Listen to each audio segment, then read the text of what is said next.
I request you to hear me out regarding this matter, this topic. We need to normalize the feelings of sadness, anxiety, depression. It can happen to any one of us. And why I'm going to discuss that right now, and why it's healthy to embrace them. And from an Islamic perspective, I'm going to discuss about different prophets who went through these emotions and how they have handled it, and that it's okay.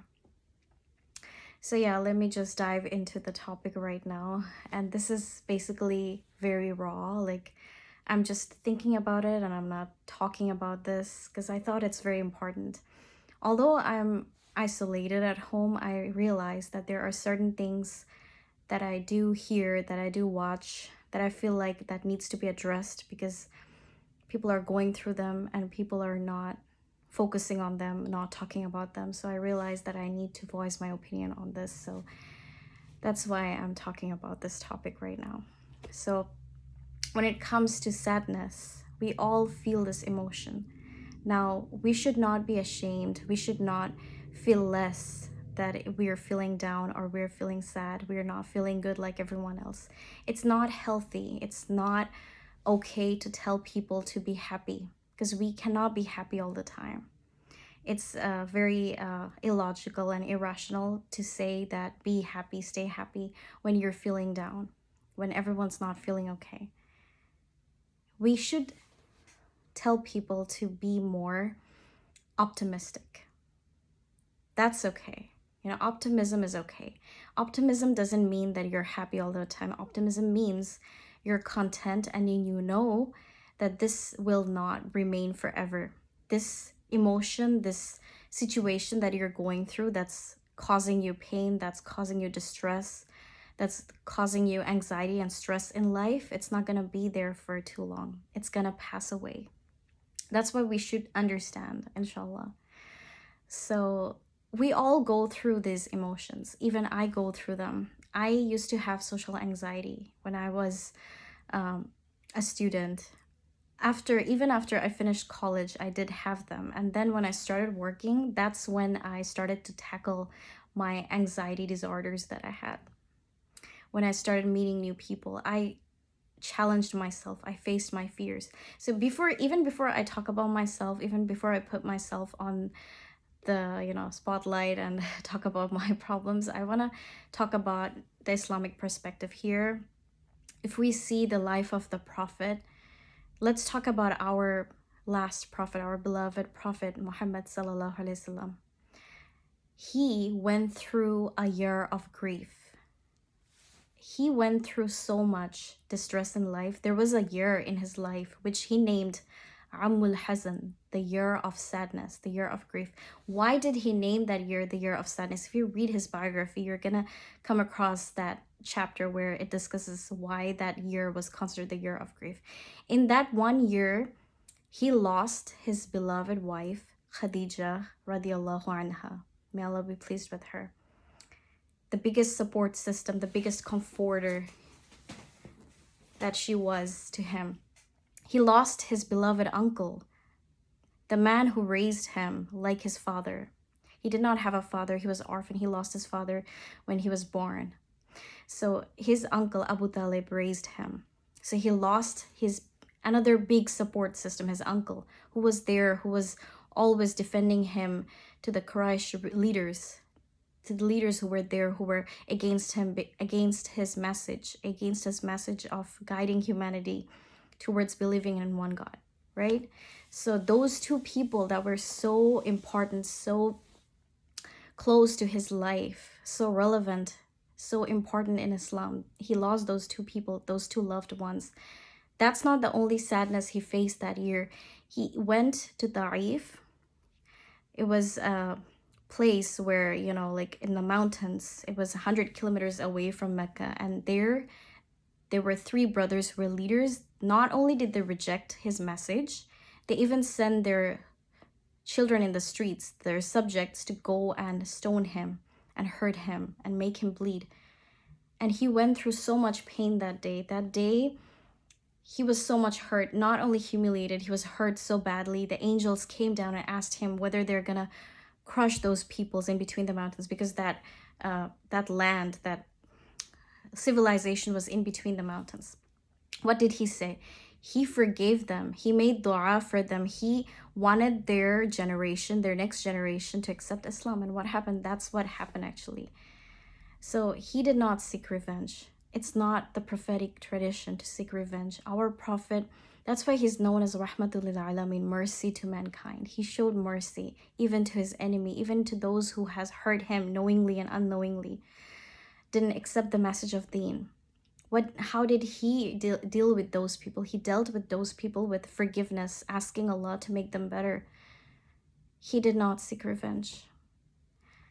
And that's why we see so many people accepted Islam, even in his time, seeing his character. He was a very calm, cool, composed human being. He never reacted. Even if someone was mean to him, he never retaliated by being mean back to that person. He was the bigger person. He's the prophet, obviously. He has to be the bigger person, and he was. He's a role model for all the men out there. Not only men, even for women, for all of us. He is the role model, and we should look at his life and try to take lessons on his character. If you want to do character building, if you want to develop your manners in the Islamic way, you should follow the messenger. You should see how he dealt. That's why you should read about his teachings, the sunnah, the hadiths, his biography, his characteristics, and how he dealt with other people. You should read the context of different chapters in the Quran, because they're revealed based on certain circumstances that happened during his times. So anyways, I'm actually going to another topic. Let me come back to the topic that I chose to talk about today, which is sadness, depression. So our prophet went through so much grief in his life. He did not only lose those two people, he even went through that sort of hardship and humiliation in Taif. That's why that year is considered the year of grief, because he lost so much that year. So he did not hide that feeling. He knew that it was the year of sadness. That's why it's named the year of sadness. So it's very okay to embrace sadness. Our prophet did it. Then who are we to feel bad or to feel ashamed of feeling sad? In fact, when you express how you're feeling, when you show your vulnerable side, other people can understand you more. Other people can trust you more. Because at the end of the day, everyone wants to relate to the person who they're listening to. People will trust you more if they can relate to you. That's a psychological fact at the end of the day. But if you tell people that you feel no emotions, you only feel happiness, you never get sad, that's unrealistic. That means you're faking your emotions, or you're not being truthful. Being truthful, as-sadiq, was the quality of our prophet. And in Islam, we're encouraged to always be truthful, no matter what the circumstances. And no matter how hard or bitter the truth is, at the end of the day, if you're a truthful person, you will be successful. You will come out of all the distress that you're going through. Being a liar, lying, doesn't take anyone anywhere. In fact, it harms the person that's lying, not only in this life and the hereafter also. So may Allah make us more truthful and more, when we embrace our emotions, it makes us more understanding. And in exchange, we can empathize with other people more. If you want to develop empathy, you have to understand your own emotions first. If you don't understand yourself first, then you cannot empathize with the person next to you. So yeah, let me give the example of another prophet, another very important prophet that's mentioned in the Quran, Prophet Yakub alayhi salam, who is the father of Prophet Yusuf alayhi salam. If you read the Quran, you're gonna come across Surah Yusuf, which is the 12th chapter of the Quran. In there, we read about his story, about what Prophet Yusuf was going through, his life before he became a messenger, when he was in his childhood, before he even received any message. We hear about the brothers that he had, the 11 brothers that he had, his stepbrothers who were jealous of him. So let me trace back to the context of how that thing happened. So his brothers, because they did not like the attention Yusuf alayhi salam got from their father, because they thought that the father loved Yusuf alayhi salam over them. So they decided to throw Yusuf in the well and leave him there. And they took his shirt and they sacrificed an animal and put the blood on the shirt and then brought it back to the father, Yakub alayhi salam. And when Yakub alayhi salam saw it, he's a prophet, and prophets are chosen by God. Their intuition is stronger than general human being. So he understood the conspiracy behind everything. And what did he do? He did not admonish his sons. He just made a dua. He just supplicated to Allah. He said, I only complain about my sorrow and sadness to Allah. And that dua, Allah loved it so much that it's mentioned in the Quran in Surah Yusuf. It's verse number 86. If you go, you can find that dua. So why did Allah decide to give this dua in the Quran? Because Allah wants us to take a lesson. Allah wants us to make that dua. When we're feeling down, we should make that dua as well. It's in Surah Yusuf, chapter number 12, verse number 86. So it's very important for us that whenever we're feeling sad, we should talk to Allah. We should talk to Allah. We should talk to God. We should complain to Allah. And we have even dua in the Quran by prophets when we're going through sadness and distress, right? So it's natural to feel that way. The reason why I'm bringing this up is even prophets, they went through those emotions and we see how they dealt with it. They talked to Allah. They made dua to Allah. They wanted the best for the people. And they agreed that whatever they're going through, it's sad. That it's not, it's a tragic event that they're going through. They embraced it. So even in our life, we should not fake how we are feeling. If we're feeling down, we should agree that we are feeling down. We should say that we are feeling down. That doesn't make us a negative human being. That doesn't make us a pessimistic human being. What makes you a pessimistic human being is your outlook in life. If you think that this is how it will be your entire life, if you lose hope, if you despair from the mercy of God, if you despair from being hopeful, understanding that good days will come, just as bad days are here, just like hardship is there, good times will come too. If you lose that hope, that's what pessimistic means, thinking that everything is black and white. If someone is bad, if someone did something wrong, that means they're gonna keep on doing that wrong thing forever. Losing hope, despairing, that's what pessimism is. But being optimistic means understanding that these are natural feelings. It will happen. These are natural circumstances, and you remain steadfast. You remain content, and you cry to Allah.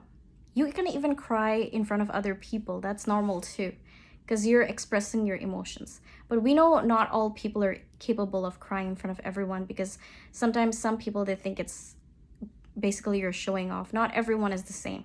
But even if there are people that are soft-hearted, that can cry easily, you should not shame them too. We should not shame anyone for whatever emotion they're going through. We should be more understanding.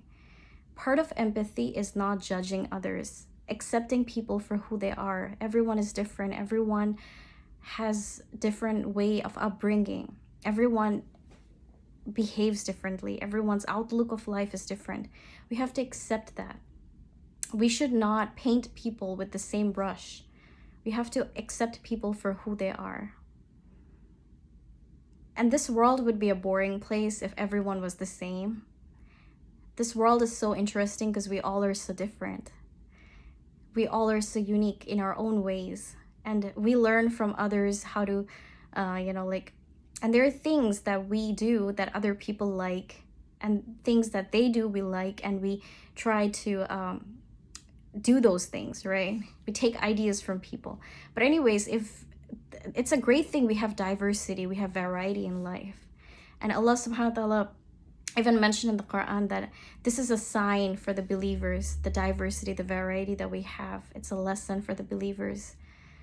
People who have intellect will understand this, will try to ponder upon this. So yeah, that's what I wanted to say. So we can take lesson from the life of the Prophet in Islam. And if you look at it from Islamic perspective, you see that it's okay to feel sad. We have prophets who have prayed to Allah. Prophet Muhammad considered the year of grief when he lost his beloved wife, his uncle, and all those things. So we can take lesson from that a great deal.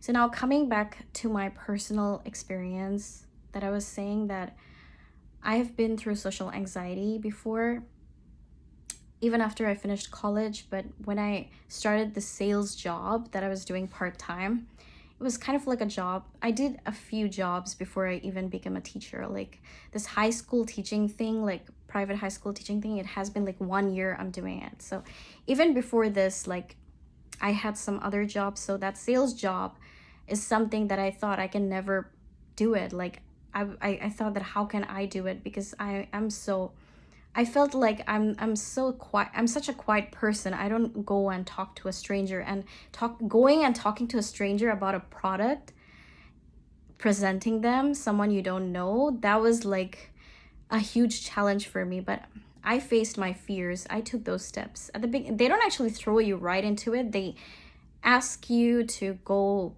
see how others are doing it.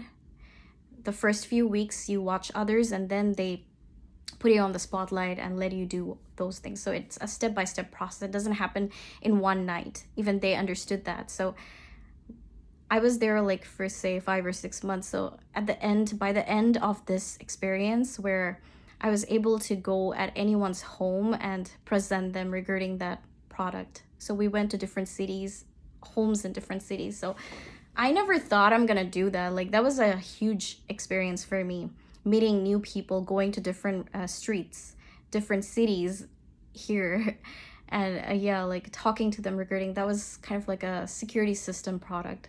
Anyways, so even after I was done with it, people noticed the change in me. I had people like counsel, like you have job counselors, right? So they said that you have changed a lot. Like before, when I met you for the first time, you're such a quiet person, and now you talk so much about different topics.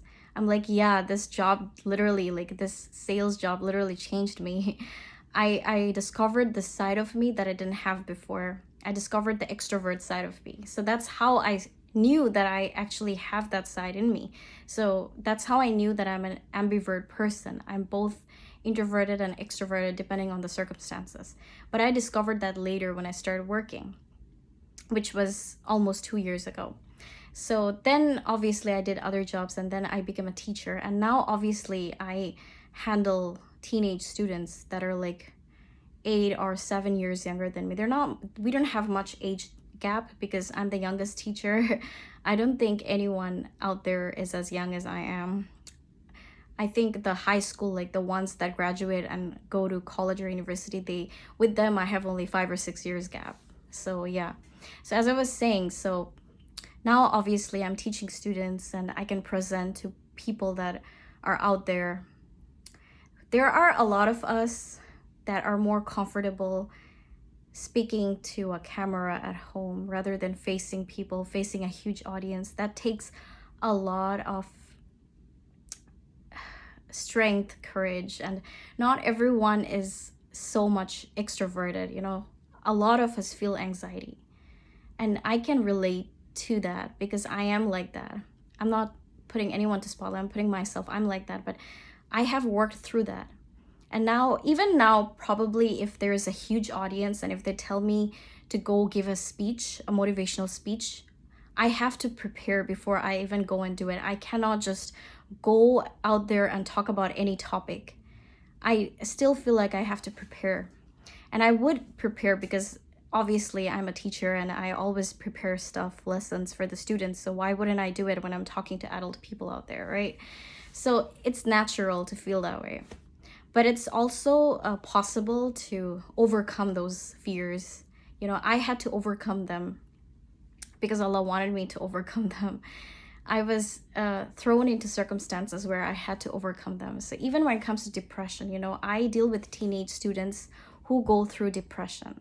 So I understand, like my final message to everyone is, if someone is going through hardship or depression, please reach out to them, okay?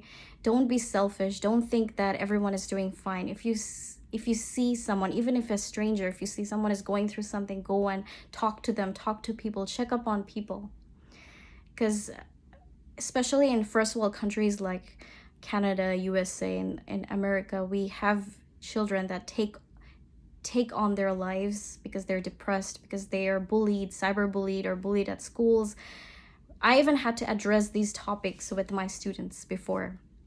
So if you're feeling down, make sure you're talking to other people, make sure you're giving them resources that can help them. Make sure you're there for them. You know, when you're there for others in exchange, it helps you with your mental health. If you want to help yourself, help others, and in exchange, Allah subhanahu wa ta'ala will make your mental health better. So don't hesitate to reach out to others. And especially during these times of pandemic, not everyone, some of us are stuck at home. I'm stuck at home, but still, in order to motivate myself, today I decided to talk about this topic to everyone. I've never done this before. This is something that I thought of doing today. And even if it benefits one person, alhamdulillah, I'll be happy, because I'm right now sitting at home and randomly I thought about this topic and I decided that I want to talk about this right now. So that's what I'm doing it. So yeah, I hope everyone is doing fine. Take care of yourself. And yeah.